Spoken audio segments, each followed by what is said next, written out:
يا رب أسألك التقى في كل حال. السلام علیکم ورحمۃ اللہ وبرکاتہ۔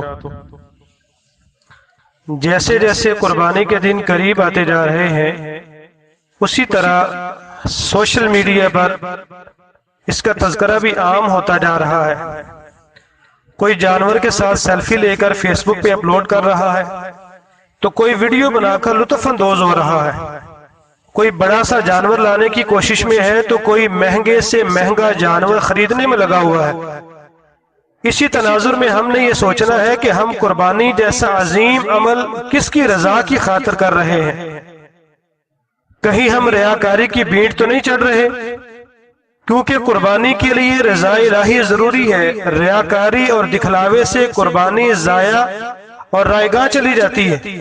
سچی بات یہ ہے کہ ہم نے آج اس عظیم عمل کو مذاق بنا کے رکھ دیا ہے اور ایک عجیب تماشا بنا کے رکھ دیا ہے۔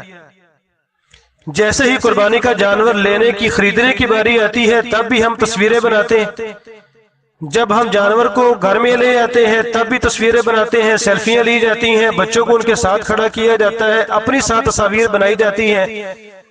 اور تو اور رونے کا مقام تو یہ ہے کہ قومی سطح پر میڈیا بھی اب اس چیز کا تقاضا کرتا ہے کہ ہمارے پاس اپنی تصاویر بھیجیں، اپنی ویڈیوز بھیجیں، ہم پوری دنیا کو آپ کا جانور دکھائیں گے، آپ کی سیلفی پوری دنیا میں پھیلائیں گے۔ تو یہ ایک عجیب تماشا بنا کے رکھ دیا گیا ہے۔ اگر دیکھا جائے تو سچی بات ہے کہ یہ ہمارا عمل جو آج جس ڈگر پہ ہماری قوم چل نکلی ہے یہ بہت سارے گناہوں کا مرکب اور مجموعہ ہے۔ سب سے پہلا اس کے اندر گناہ تو یہ پایا جاتا ہے کہ ایسا کرنے سے ریاکاری پیدا ہوتی ہے۔ جانور کے ساتھ کھڑا ہو کے تصاویر بنوانا، اس کے ساتھ انسان کے اندر ریاکاری پیدا ہوتی ہے۔ اللہ کے رسول صلی اللہ علیہ وآلہ وسلم کا ارشاد گرامی ہے کہ میں اپنی امت پر سب سے زیادہ خوف جس چیز کا کھاتا ہوں وہ شرک اصغر ہے، چھوٹا شرک ہے۔ پوچھا گیا کہ اللہ کے رسول صلی اللہ علیہ وآلہ وسلم یہ شرک اصغر کیا چیز ہے؟ آپ صلی اللہ علیہ وآلہ وسلم نے فرمایا کہ ریاکاری، مجھے اپنی امت کے بارے میں ریاکاری کا بڑا خوف مسلط رہتا ہے کہ میری امت ریاکاری کے اندر مبتلا ہو جائے گی۔ اور دیکھ لیں آج ہم اتنا عظیم عمل قربانی جیسا، اس کے اندر بھی ہم ریاکاری کا مرتکب ہو رہے ہیں۔ دوسرے نمبر پہ تصاویر کھینچنا، تصاویر بنانا، یہ خود بذاتی ایک کبیرہ گناہ ہے۔ اللہ کے رسول صلی اللہ علیہ وآلہ وسلم کا فرمان ہے کہ اشد الناس عذابا یوم القیامت المصورون، قیامت کے دن سب سے سخت ترین عذاب جن لوگوں کو دیا جائے گا وہ تصویریں بنانے والے ہوں گے۔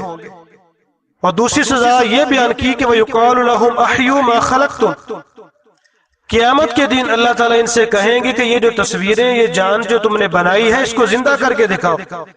اور تیسری سزا جو دنیا کے اندر ملتی ہے وہ یہ ہے کہ ان البیت الذی فیہ الصور لا تدخلہ الملائکہ، جس گھر کے اندر تصاویر پائی جائیں ان گھر کے اندر اللہ تعالیٰ کی طرف سے رحمت کے فرشتوں کا نزول نہیں ہوتا۔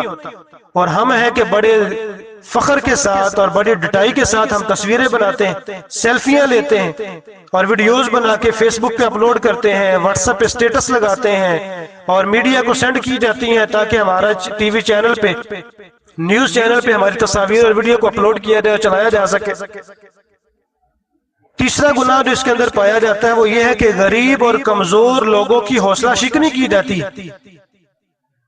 جب ایک آدمی بڑا مہنگا ترین جانور لے کر آئے گا اور اس کا مہنگا لانے کا مقصد صرف یہ ہوتا ہے کہ اہل محلہ پر ایک اپنے مال کی ایک عجیب قسم کا رعب اور دھاک بٹھا دی جائے، تو جن لوگوں کو اللہ تعالیٰ نے استطاعت نہیں دی، جو غریب اور ناتواں قسم کے لوگ ہیں، وہ تو اس سے مرعوب ہو جاتے ہیں، ان کی حوصلہ شکنی ہوتی ہے، دل آزاری ہوتی ہے، جبکہ یہ کام کرنا مسلمان کے شایان شان نہیں ہے۔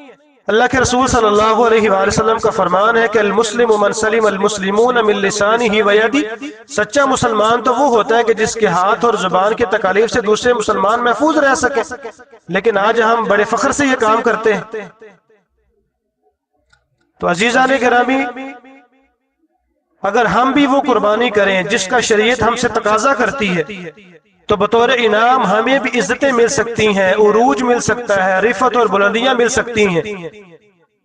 پانی کے وسائل، ڈیم کا مسئلہ ہمارے ہاں بڑا آج کل معروف ہے، آبی وسائل سے چھٹکارا مل سکتا ہے، جیسے اسماعیل علیہ السلام کی ایڑی مارنے سے آب زمزم نکل آیا تھا، وجہ صرف یہ تھی کہ ان کے والد گرامی نے اللہ کے لیے قربانیاں بڑی دی تھی۔ آج بھی ہمارے لیے آگ کو گلزار بنایا جا سکتا ہے، مگر اس کے لیے ضروری ہے کہ ہم فریضہ قربانی کی اصل روح کو تلاش کریں اور اپنے کردار اور عمل سے اللہ کے حضور عاجزی اور انکساری کا اظہار کریں۔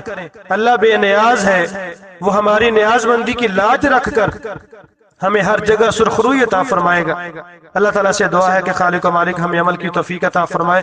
السلام علیکم ورحمۃ اللہ وبرکاتہ۔